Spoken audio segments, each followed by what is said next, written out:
Your average consumer walks into their local grocery store.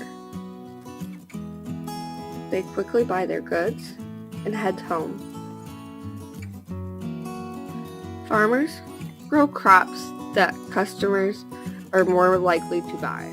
Neither the farmer nor the consumer really realizes their impact. A lot of these products are causing large effects on our Earth. Some of these effects even include deforestation and droughts. This is what consumers like you need to know. You may be surprised to know that growing almonds has a tremendous impact on the environment. It's really important that more consumers become more aware of this. A recent study found that it takes 2,000 gallons of water to produce just 1 pound of almonds. To further put that in perspective, that's 15 gallons of water for every 16 almonds. Here's a quick visual. This gallon of water would produce just 1 almond.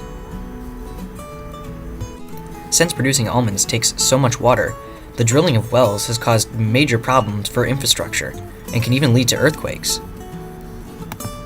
Land use is yet another issue. It's estimated that 23,000 acres have been used to grow almonds in the state of California alone. Furthermore, pesticide use has been known to contaminate local waterways and cause even more environmental damage. So what should you know as a consumer buying almonds? Experts suggest you buy local as much as possible, or look for organically produced foods in the organic section of the grocery store. Hey, my name is Leandro. So one of the crop produce that is actually harmful to the environment is corn, or maize, which is scientifically called maize, and is originally from the South America, from the Americas, or the New World, basically. And so it's harmful because of two things. Firstly, it uses a lot of fertilizer. The fertilizers that you use somewhat contain chemicals like nitrogen, which is actually harmful to the environment in the sense that nitrogen gets to actually reduce the quality of water, and some of these nitrogen is washed up into the Mississippi River, which moves up to the Gulf of Mexico, and whereby you find that it creates a zone which is called the dead zone, where actually plants cannot grow, fish and aquatic life cannot thrive, basically. And at the same time, you have a phosphorus, which is also part of the fertilizers, that is actually harmful to the environment because it causes plants to grow in waterways. At the same time, you have ammonia, which is one of the greenhouse gases, so it's very harmful in that case. Other than that, growing of corn is actually harmful to the environment because it uses a lot of water, and often in places like Kansas, Texas, where it doesn't rain, people are forced to irrigate and use up much of their aquifers or water that is actually used as drinking water, and so that reduces the amount of water that's available for people to use for drinking.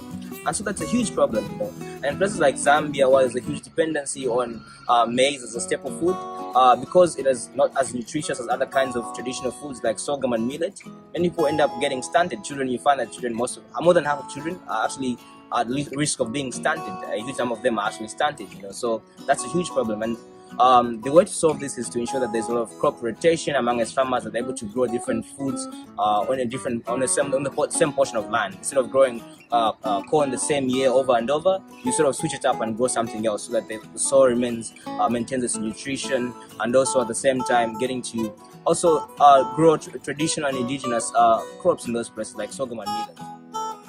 The avocado is a strange fruit now trending all over the world. In just 20 years, the consumption of avocados has increased by 440%. Being a superfood, avocado has great nutritious value and they taste great to boot. However, this comes at a great cost. The simple, seemingly innocent avocado you have placed in your grocery bag is one of the main causes for environmental damage in the areas where it is grown. One of the big issues the avocado hold is the fact that the avocado tree is causing major deforestation and soil damage to the environment. The avocado tree grows in a very shallow but very wide root systems and also take a considerable amount of soil nutrition without giving back any. As the soil drains, more chemical fertilizer and pesticide is needed for the trees to grow the fruit, damaging the soil even more. This, combined with the fact that many farmers and industries are now cutting and burning down forests and shrubbery to plant more avocado trees, is causing the areas where the fruit is grown into a barren, poor soil grounds. The avocado yet houses another problem, as these fruits not only drain soil nutrition, but incredible amounts of water as well. It takes 75 gallons of water to produce a pound of avocados. To put this in perspective, it only takes 10 gallons of water to produce a pound of tomatoes. The two avocados over here took 60 gallons of water to produce. That is 960 cups. This incredible amount of water consumption has even led to a permanent desertification of areas like the Petorca, Chile. Almost all the natural water has been drained. So, for your next grocery trip, try out local sustainable substitutions for the avocado, like peas and beans. The environment will thank you. Rice is a food used in many meals. It is essential and common food for many, but its production and carbon footprint are a topic that consumers should be more aware about the next time you go shopping. One way to measure the impact of the rice on the environment is its carbon footprint.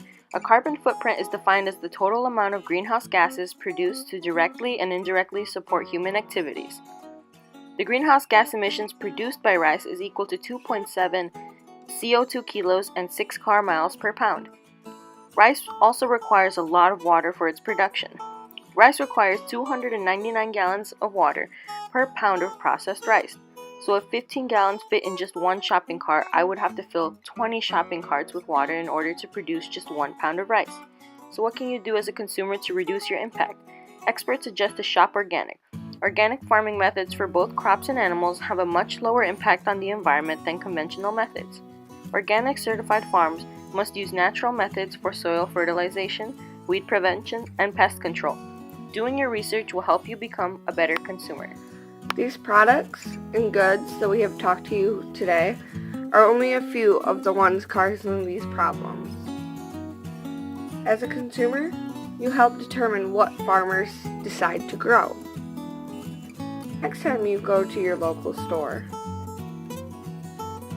try to remember the impact that you are having. It'll also be a good idea to start sharing this type of information with your friends and family.